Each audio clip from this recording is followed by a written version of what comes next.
आकाशवाणी आदिलाबाद है। महात्मा गांधी, धर्मपाल और गुरुजी रविंद्र शर्मा की दृष्टि, वर्तमान संदर्भ। आइए सुनते हैं एक परिचर्चा भारतीय सभ्यता की विशिष्ट परंपराओं के बारे में। अध्ययन कर रहे शोध विद्वान श्री रूपेश पांडे से। उनसे बात कर रहे हैं सुमनस्पति रेड्डी। 5 भागों में प्रसारित हो रहे इस परिचर्चा का ये तीसरा भाग है। तो आइए सुनते हैं परिचर्चा रूपेश पांडे से। महात्मा गांधी, धर्मपाल और गुरुजी रविंद्र शर्मा की दृष्टि, वर्तमान संदर्भ। रूपेश जी, पिछले भाग में आपने धर्मपाल जी की लिखी हुई 2 किताबों का ब्यौरा दिया, मुख्य किताबें। उनके नाम फिर से बोलेंगे क्या आप यहाँ पे? द ब्यूटीफुल ट्री है जो उन्होंने भारतीय शिक्षा की व्यवस्था पे पूरा लिखा कि कैसी शिक्षा रही, और दूसरा जो है Indian science and technology in 18th century जी। तो फिर जिसमें प्लास्टिक सर्जरी की भी टेक्नोलॉजी भारत में रही है 18वीं शताब्दी में, इसका भी जिक्र है जी। जिस तरह से पिछले भाग में भी हमने इस बारे में थोड़ी सी बात की थी कि अब धर्मपाल जी की किताबों को ज़्यादा पढ़ा जा रहा है और उनकी किताबों का असर भी, प्रभाव भी फैल रहा है। वैसे अभी अपनी विद्या पद्धति में जिस तरह से आप चाहते हैं अभी उनको शामिल नहीं किया गया है। तो धर्मपाल जी के साथ आप उनके सानिध्य में रहे 9 साल। उसके बाद गुरु रविंद्र शर्मा जी से मिलने के बाद आपकी सोच में और भी बहुत बड़ा परिवर्तन या विस्तार हुआ है। तो ये धर्मपाल जी और गुरु रविंद्र शर्मा जी, ये कैसा संबंध है? अच्छा सवाल है आपका। एक तो क्या है कि जैसे धर्मपाल जी के साथ हम जब लोग रहते थे, उनको जो पढ़ा तो पहले तो हमको गांधी समझ में आए। हम गांधी को नहीं समझते थे। 2 चीज़ें हमको समझ में आई, एक तो गांधी समझ में आए और दूसरा भारत समझ में आया। अच्छा। और हम लगभग इन दोनों चीज़ों को नहीं समझते थे धर्मपाल जी से मिलने से पहले। हाँ, क्या मैं एक सवाल पूछ सकता हूँ? आप उससे पहले आरएसएस के कार्यकर्ता रहे, राष्ट्रीय स्वयंसेवक संघ में रहे। तो राष्ट्रीय स्वयंसेवक संघ राष्ट्रीयता की बात बहुत ज़ोर शोर से तो करता है, वही उनका आधार है, पर उनकी समझ इस स्तर पर नहीं है जिस स्तर पर आप धर्मपाल जी से मिलने के बाद विचार देखिए क्या है कि तो विचार ये क्या अंतर है? ये कैसी चीज़ है? देखिए ये केवल आरएसएस का सवाल नहीं है।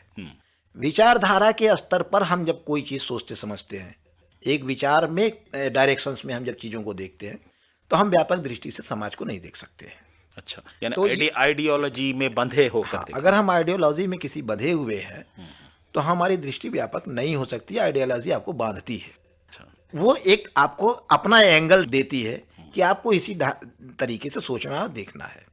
तो ये आइडियोलॉजी का अपना एक, आइडियोलॉजी की सीमाएं हैं। तो एक रंगीन चश्मा पहने हुए होते हैं। रंगीन चश्मा कहिए या कोई चश्मा कह लीजिए, जो कह लीजिए, मैंने ये आइडियोलॉजी की सीमाएं हैं जो आपकी दृष्टि को व्यापक नहीं होने देती है। लेकिन धर्मपाल जी कोई आइडियोलॉजी वाले आदमी नहीं थे। वो ऐसा नहीं था कि वो कोई राष्ट्रवादी हैं, वामपंथी हैं, समाजवादी हैं और गांधीवादी। वो गांधीवादी ये वाद तो कुछ मानते नहीं थे। वो तो कुछ अलग किस्म के आदमी थे। लेकिन उनको पढ़ने के बाद मुझे पहली बार भारत भी समझ में आया और गांधी भी समझ में आए। और धर्मपाल जी के कारण ही हम लोगों का गुरुजी से जुड़ा हुआ। वो उनसे जो लोग भी मिलने आते थे तो वो कहते थे भाई रविंद्र शर्मा को जरूर सुनो।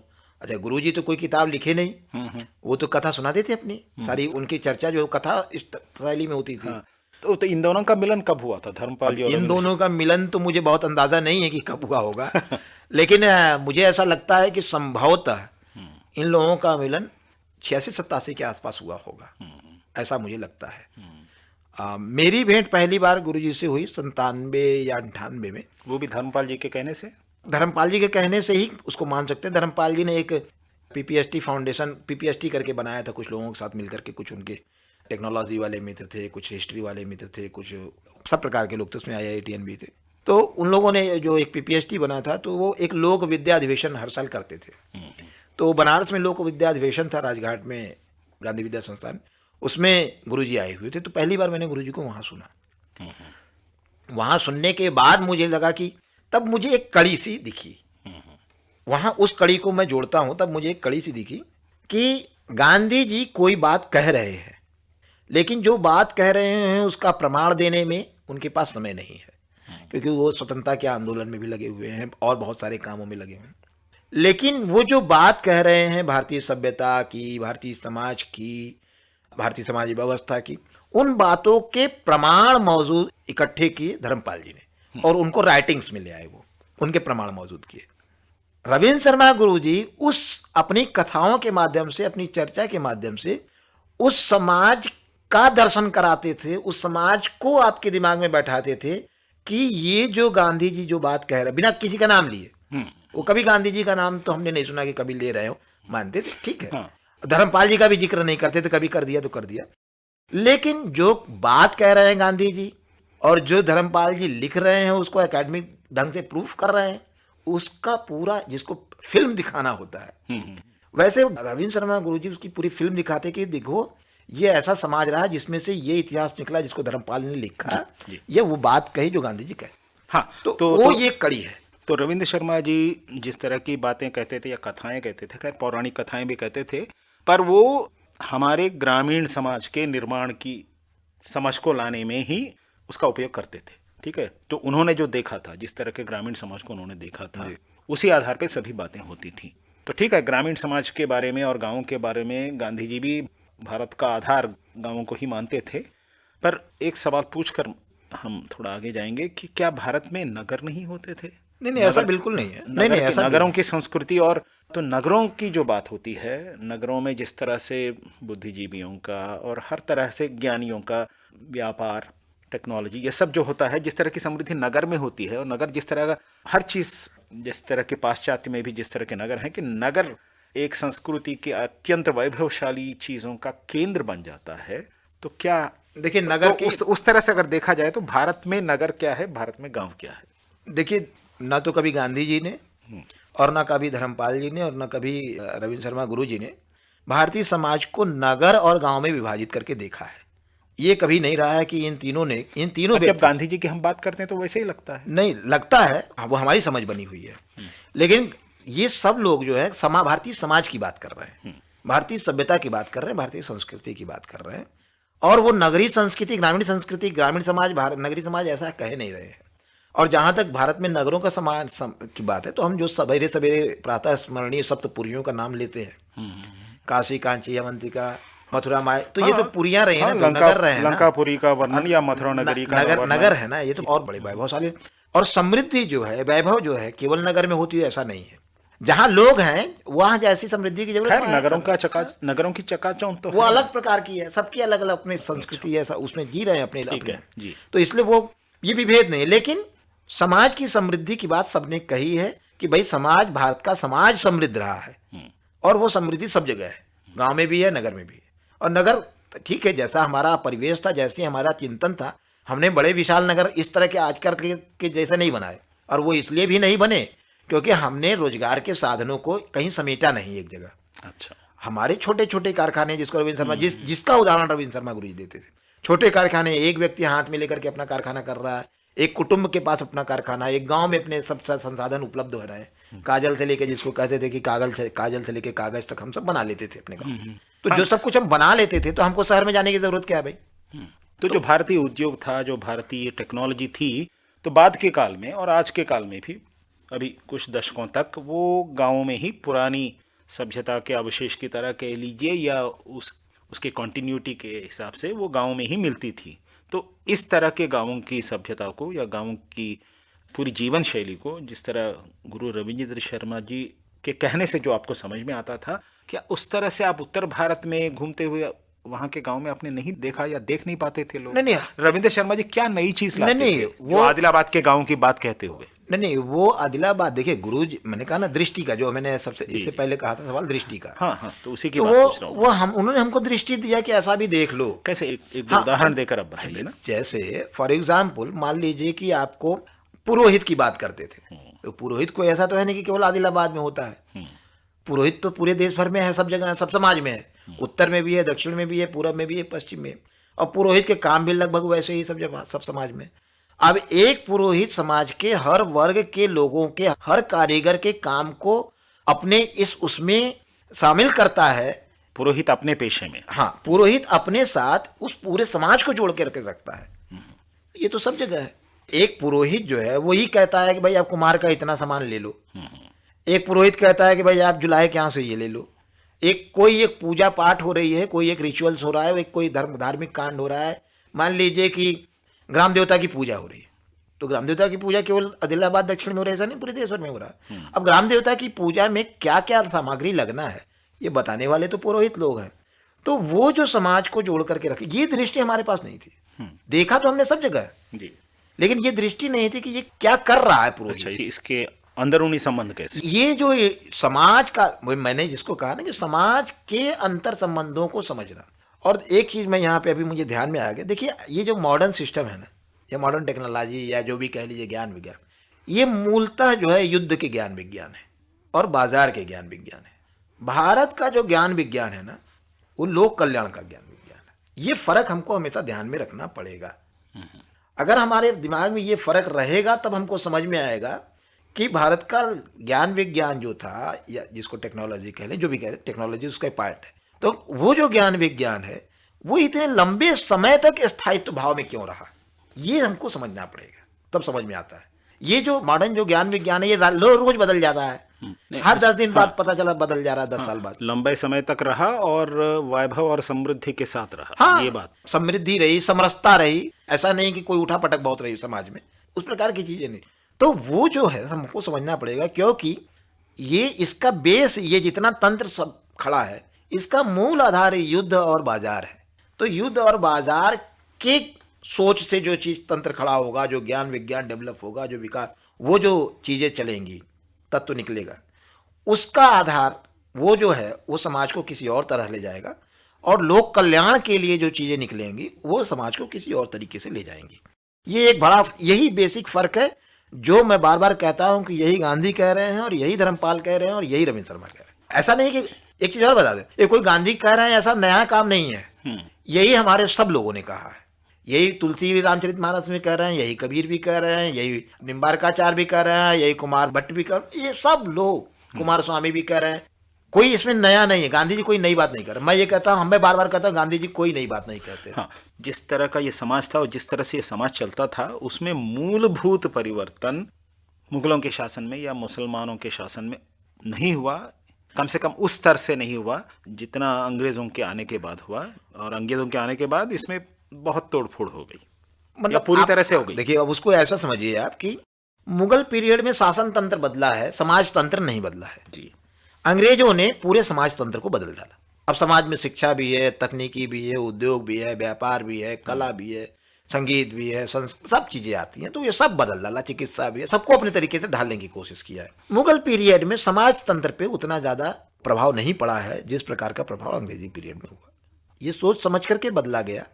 मुगल पीरियड तक केवल शासन करना है ऐसा समझ थी जी। तो आज हमारे समाज को समझने के लिए गुरु रविंद्र शर्मा जी तो खैर उन्होंने तो सीधे गांव में जो देखा उस चीज को बताते थे। हाँ। पर बाकी हम लोगों को अपने इतिहास को और अपने समाज को समझने के लिए हम जो अंग्रेजों ने लिखी, अंग्रेजों ने जो शोध किया 18वीं शताब्दी और 19वीं शताब्दी में, उनके ऊपर हमको बहुत आधारित रहना पड़ रहा है। तो क्या इससे ये कहा जा सकता है कि अंग्रेजों ने हमारे समाज को पूरी तरह से समझ लिया था, उसके बाद ही इन्होंने इसको तोड़ने का काम किया?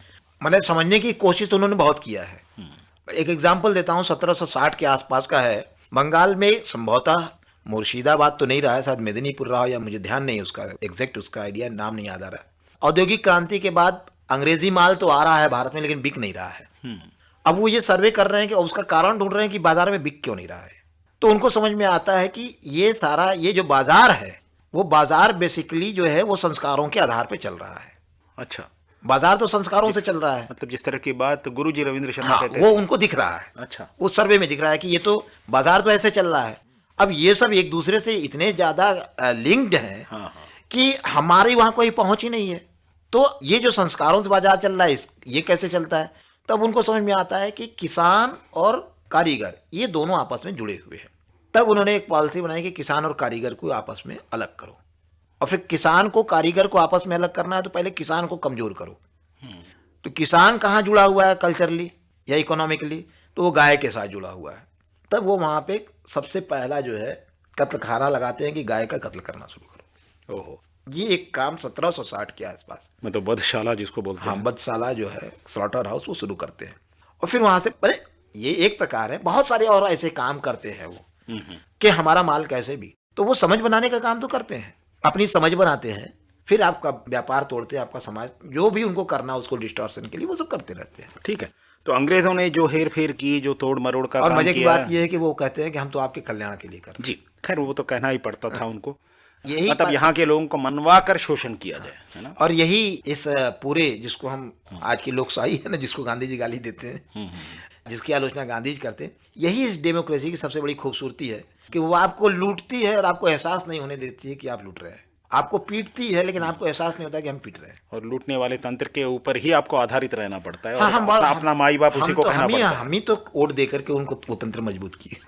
तो ये तो हुई अंग्रेजों के आने के बाद 200-300 सालों में जो भारत का विध्वंस हुआ, भारत को जिस तरह नीरस बना दिया उन्होंने, और भारत की संपदा को ले जाकर अपने आप को समृद्ध बनाया। ठीक है, इससे पहले मुगलों के काल में या उससे पहले जो भारत था उसकी चर्चा किस तरह से होती थी? धर्मपाल जी से जब आप बात करते थे, उन्होंने तो उसके बारे में बहुत ज़्यादा शोध नहीं किया, उस पूरे इतिहास के शोध की बात, उसकी ज़रूरत की बात वो ज़्यादा कहते थे। हाँ, मैंने वो उनका ये कहना भाई हम तो जितना देख पाए उतना देख पाए हैं, लेकिन हमको जो मैंने आपसे कहा कि 2-3 हजार सालों का तो भारत कम से कम देखना चाहिए। तो इस तो दिशा में उसकी आपको धर्मपाल जी से मिलने से या गुरु जी से मिलने से आपकी समझ में क्या परिवर्तन आया है, देखिए, या एक पुराने इतिहास को समझने में आपकी दृष्टि में क्या फर्क? मैं एक एग्जाम्पल देता हूँ। मैं उसी एग्जाम्पल को फिर से आपको लेता हूँ। अंग्रेजों ने जब शिक्षा का सर्वे कराया भारत में, शिक्षा व्यवस्था का, भारत के किसी भी साधारण आदमी से पूछेंगे तो वो काशी को एक बड़ा ऊंचा स्थान, ज्ञान का बड़ा केंद्र मानता है। सब प्रकार के वहाँ विद्वान हैं, तीर्थ क्षेत्रों में रहते हैं, लेकिन काशी का एक बड़ा महत्व रहा है। लेकिन बनारस बने अंग्रेजों के किसी सर्वे में काशी की विद्या परंपरा का, वहाँ की शिक्षा व्यवस्था का कोई जिक्र नहीं है। अध्ययन किया नहीं उन्होंने? मुझे ऐसा लगता है उसको कहीं उन्होंने या तो निगलेक्ट किया है और या तो उसको कहीं छुपाया है। ये बात जब मुझे ध्यान में आती है, धर्मपाल जी को पढ़ करके या गुरु जी को सुन करके जब ये बात मुझे ध्यान में आती है, तो मैं जरा इसकी पड़ताल करता हूँ तो मुझे जेम्स प्रिंसेप मिलते हैं। मैं किसी और संदर्भ में उनको पढ़ता हूँ, खोज रहा था, लेकिन मुझे वहाँ से एक बड़ी मज़ेदार बात समझ में आती है कि जेम्स प्रिंसेप ने बनारस का पहला नक्शा बनाया, मॉडर्न मैप जिसको बोलते हैं। बनारस का पहला मैप बनाया, मॉडर्न मैप। ये 1828 के आसपास, 1828-29 के आसपास की बात है। वो 1822-23 में बनारस में आए हैं। बनारस के टकसाल में वो सिक्के डालने का जमा काम, वो बेसिकली एक क्लर्क है, लेकिन उनकी अपनी रुचि है बहुत सारे डिज़ाइन के कामों में और बहुत सारे कामों में उनकी रुचि है, तो वो कुछ काम और कर रहे होते हैं। तो वो उस समय, अब वो तो रहे हैं 30-31 तक ही बनारस रहे हैं, 8-9 साल रहे हैं बनारस में, और उसी समय ये मद्रास प्रेसिडेंसी का सर्वे हुआ, बाद में बंगाल का हुआ, बाद में पंजाब का हुआ, बम्बई का हुआ, सब हुआ। लेकिन बनारस की शिक्षा व्यवस्था, उसकी शिक्षा परंपरा पे कहीं एक शब्द नहीं लिखा, हमारे ध्यान में तो नहीं आया है, धर्मपाल जी की किताब में भी नहीं है। तो मेरा ऐसा मानना है, जबकि खुद प्रिंसेप कह रहे हैं कि मैं जब बनारस का नक्शा बना रहा हूँ तो मुझे बनारस का मैप बनाने में यहाँ की जो मान मंदिर घाट पे वेधशाला है, अब वेधशाला को अंग्रेजी में क्या कहते हैं मैं नहीं जानता, ऑब्जर्वेटरी शायद, मुझे नहीं मालूम उसका नाम, अंग्रेजी नाम, स्पेस ऑब्जर्वेटरी कहते हैं। वो वेधशाला से बड़ा सहयोग मिला है। हाँ। तो वेधशाला, इसको मैं सिर्फ 1 मिनट में कह रहा हूँ कि जहाँ पे मैप बनाने में तो 3 चीज़ों का आपको बहुत ज़रूरत है।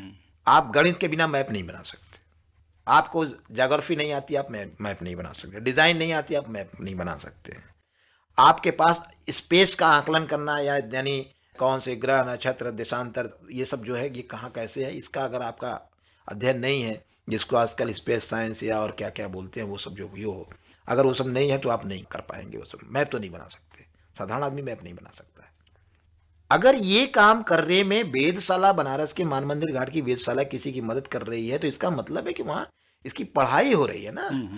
वेधशाला कोई म्यूजियम थोड़ी है, इसकी पढ़ाई हो रही है। लेकिन उसको अब वहाँ से दुर्भाग्य यह है कि बनारस के उस विद्या परंपरा के बारे में अभी तक मुझे कोई रिसर्च नहीं मिला, न मॉडर्न न एंशिएंट, कोई भी रिसर्च अभी नहीं मिला। जबकि दुनिया भर में मैं सुनता रहा हूँ लोगों से कि ये फलाने विद्वान ने बनारस के बारे में ये कहा, फलाने, ये सब ऐसे ही नहीं कहा होगा ना, कुछ तो रहा होगा। यानी पूरी भारतीय सभ्यता की शिक्षा का केंद्र बनारस था। भाई 3 उदाहरण मुझे मिलते हैं। एक भगवान बुद्ध का मिलता है, भाई भगवान बुद्ध को ज्ञान होता है गया में, तो वो अपने शिष्यों के साथ बनारस क्यों आते हैं? वो शिष्य भी तो गया ही में थे, वो काशी में बनारस में आकर के क्यों वो उनको दीक्षा दे रहे हैं या क्यों उनको बोध करा रहे हैं? तो बनारस के बारे में एक कथा कही जाती थी, अभी भी चलती ही है, पहले से एक कहावत जिसको इडियम बोलते हैं, तो कहावत कही जाती थी कि भाई किसी के मन में कोई नया विचार आया है, कोई नया सिद्धांत आया है, कोई दर्शन आया है, तो उसका जरा काशी के पंडितों से जरा इसको समझ लेना चाहिए, वो क्या कह रहे हैं इसके बारे में। वो लोग इसको सर्टिफिकेट दें, मतलब एक प्रकार का एक मान्यता उसकी मान्यता होनी चाहिए कि काशी के विद्वान क्या मान रहे थे। उन्होंने मान लिया इसको।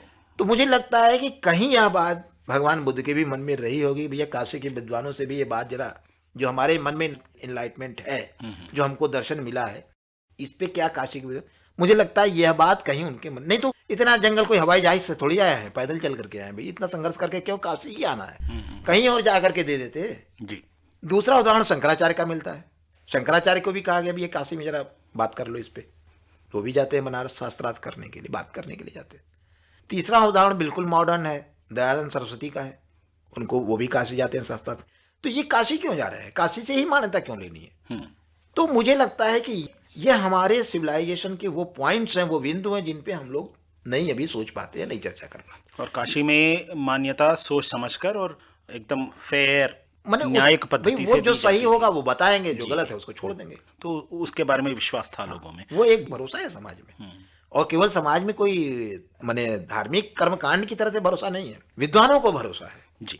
अब हमारी भारतीय शिक्षा के बारे में ये भी कहा जाता था कि किसी को वहाँ फीस देनी नहीं पड़ती थी, पैसे देने नहीं पड़ते थे, पूरी विद्या जो है उचित होती थी। देखिए फीस उसका तो कोई प्रचलन था ही नहीं। हाँ, ये तो समाज में एक व्यवस्था थी जिसको रविंद्र शर्मा गुरुजी बड़े सबसे अच्छा समझाते थे कि भाई ये दान दक्षिणा और ये भिक्षा है, इसको समझ लो कि क्या है। तो दक्षिणा जो है वो गुरुतुल्य लोगों को दिया जाता था, जिससे वो शिक्षा दूसरों को, तो जिन हमारे गुरुतुल्य लोग हैं उनको, और भिक्षा उनको दी जाती जो दीक्षाबद्ध लोग हैं, सब सन्यासी है और विद्यार्थी, ये सब दीक्षाबद्ध लोग हैं। तो हमको ये समझना पड़ेगा, तो ये व्यवस्था थी कि भाई वो आहार विहार ये सब की व्यवस्था हो जाती थी समाज में, इसका एक व्यवस्थित ढांचा था। तो उसमें फीस उस कहाँ आती है, किसी चीज के बदले में हम आपके लिए कोई कल्याण का काम कर रहे हैं और उसके बदले में हम आपसे कुछ लें, ये तो दलाली है, ये तो कमीशन खोरी है। चलिए, तो ये व्यवस्था हमारे यहाँ नहीं रही है। जब आपने ये बात कही है तो एक बात आधुनिक संदर्भ में बहुत बार सुनी जाती है कि अगर प्रतिस्पर्धा न हो, कंपटीशन ना हो, तो फिर अच्छी चीज़ें नहीं बन सकती। कंपटीशन से ही संवर्धन होता है, कंपटीशन से ही समाज में आर्थिक प्रगति होती है, समृद्धि आती है, तो कंपटीशन होना चाहिए। लेकिन मुझे लगता है कि शायद भारतीय समाज इसके पूरे ही अलग तरीके से चलता था और कंपटीशन के ना होते हुए भी श्रेष्ठता होती थी। तो वो क्यों होती थी, कैसे होती थी, उसके बारे में हम बात करेंगे अगले भाग में आपसे। धन्यवाद। अभी आप सुन रहे थे श्री रूपेश पांडे से परिचर्चा का तीसरा भाग है महात्मा गांधी, धर्मपाल और गुरुजी रविंद्र शर्मा की दृष्टि, वर्तमान संदर्भ। रूपेश पांडे से बात कर रहे थे सुमनस्पति रेड्डी। ఆకాశవాణి ఆదిలాబాద్ 100.2 FM మనస్సు నిండా